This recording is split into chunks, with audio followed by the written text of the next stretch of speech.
Puntahan natin 'to si Jonathan Morales 'no. Unang-una, saan ba siya galing? Bakit bigla siyang sumulpot?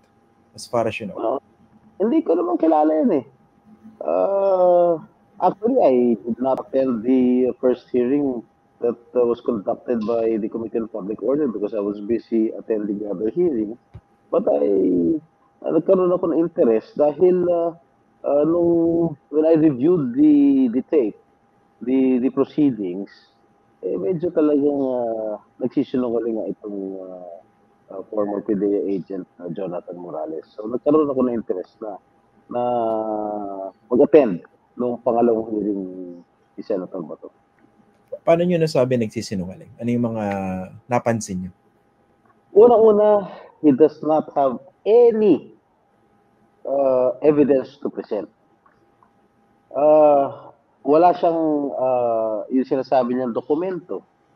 It was never been authenticated. At wala talaga siyang may pakitang dokumento. Sinasabi niya, siya mismo naggumawa. Nasaan nga? The PIDEA denied that there was such an existing document. Wala raw po. Saka nung, if you remember, if you can review the proceedings, second hearing, marami po akong tinanong sa kanya. Tinanong ko, kailan siya pumasok sa PNP. Naalala niya, 1993. Tinanong ko kung kailan siya na-drop from the rolls ng PNP. Hindi niya maalala. Tinanong ko kung kailan siya na-dismiss from service sa PNP. Hindi rin niya maalala. Sabi ko nga dun sa hearing, sa kanya, nung petsa nung nakulong ko, naalala ko eh. Bakit ikaw, di mo maalala? Tapos, yung suspension niya, hindi rin niya alala. Tapos, again, it was dropped from the PNP rolls. Hindi pa rin niya maalala yung petsa. How can we believe in this particular resource person? Kung ganun yung background niya, and binanggit niyo rin, no, meron siyang mga kaso. Yes, Bakit? Yes, several cases. In fact, meron pang may mugshot nga. Violation of Section 91 and 92 of Republic Act 9165. Ito tungkol sa drug cases ito. Bungling of drug cases. Tapos, sa Civil Service Commission, binasahan ko rin siya. Meron din siyang kaso. Ang kaso niya dito, planting of evidence. Ibig sabihin, nagtanim siya ng drugs dun sa mga hinuli niya. At inamin niya. Dito sa desisyon ng Civil Service Commission at kinatigan ito ng Korte Suprema, Christian. Imagine, yung final arbiter ng ating batas, yung Supreme Court, kinatigan po ang desisyon ng Civil Service Commission. O talagang, ibig sabihin, hindi dapat paniwalaan itong ganitong uri, itong ganitong klaseng tao. Kung ganun, bakit? He has no credibility left. Kung ganun yung background pala, sino nagdala sa kanya sa komite? Bakit siya naging star witness doon? I do not have any idea, Christian, honestly. Siguro call ng chairman ng Senate Committee on Public Order. Siguro Senator Bato. Siguro you can ask that question to Senator Bato. So kung yan ang background ni Morales, so what do you make of that document na naging tumbok main subject? How siya? Wala siyang dokumento may presenta. And in fact, Christian, before I forget, he misrepresented himself when he applied for the position of an agent sa PIDEA. Ito yung kanyang ang kanyang PDS. Sinasabi niya, ang tanong dito, have you ever, labo kasi have you ever, basa ito. Masyado malabo itong Tinatanong dito, kung na-dismiss siya from any government agency, sinabi niyang no. Pero the truth of the fact is, na-drop siya ng role, na-drop siya from the roles, na-dismiss pa siya sa service ng Philippine National Police. Tinanong ko nga sa mga taga-PIDEA, specifically si General Junicio Santiago, when he was the chief of the PIDEA then, from 2003 to 2006 to 2010. Pumasok kasi si Morales. year 2009.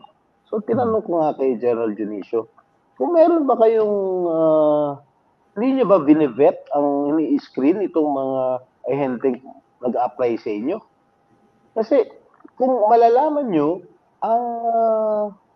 ang background nitong taong ito, palagay ko hindi nyo kukunin. Dahil sa dami ng mga kaso na final laban sa kanya.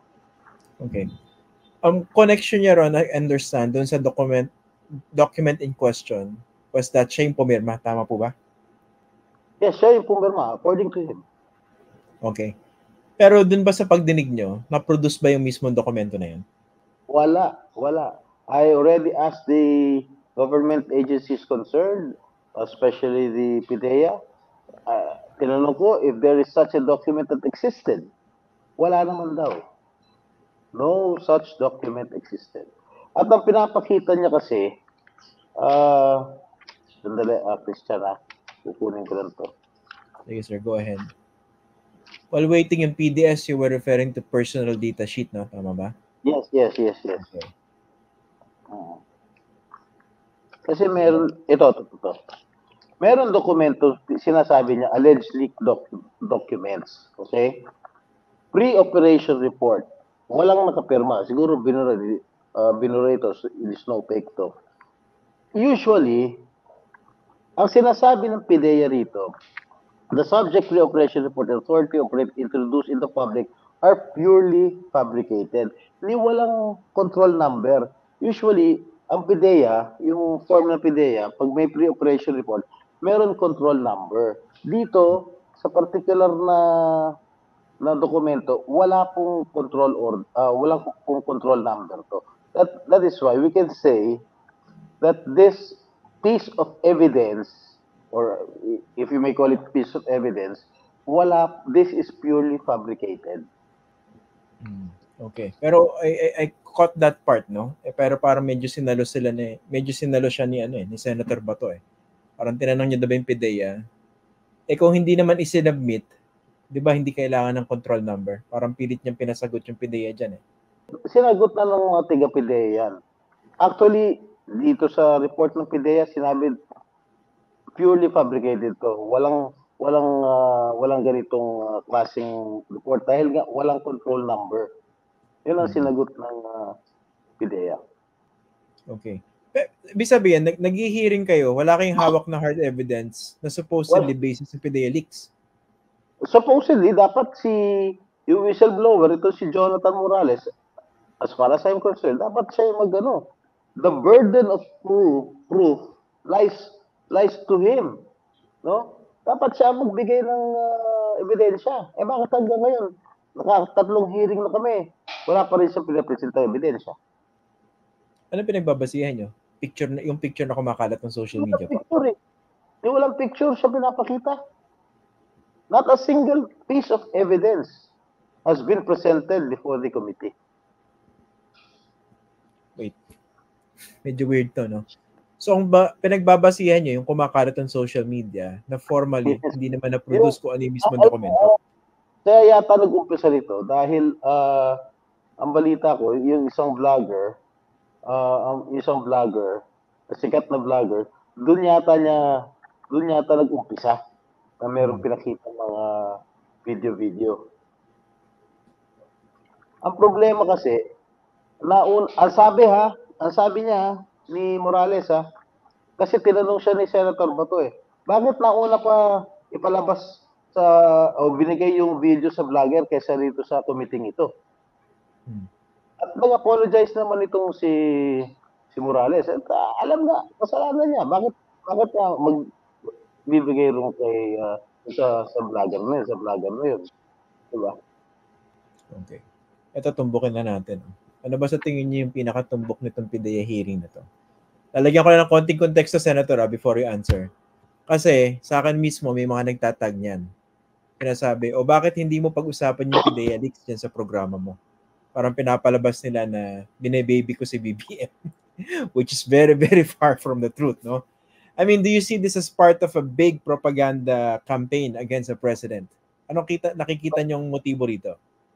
Siguro, I am not in authority to answer that. I am not privy to it. Wala naman akong alam dyan. If there is a scheme to destabilize this government or to oust the sitting president, I will never participate kung meron man grand scheme na i-destabilize ng gobyerno. Ayoko ng ganun. Ayoko ng mga kudeta dahil siyempre, Christian, naranasan namin yan. Masakit sa amin yan.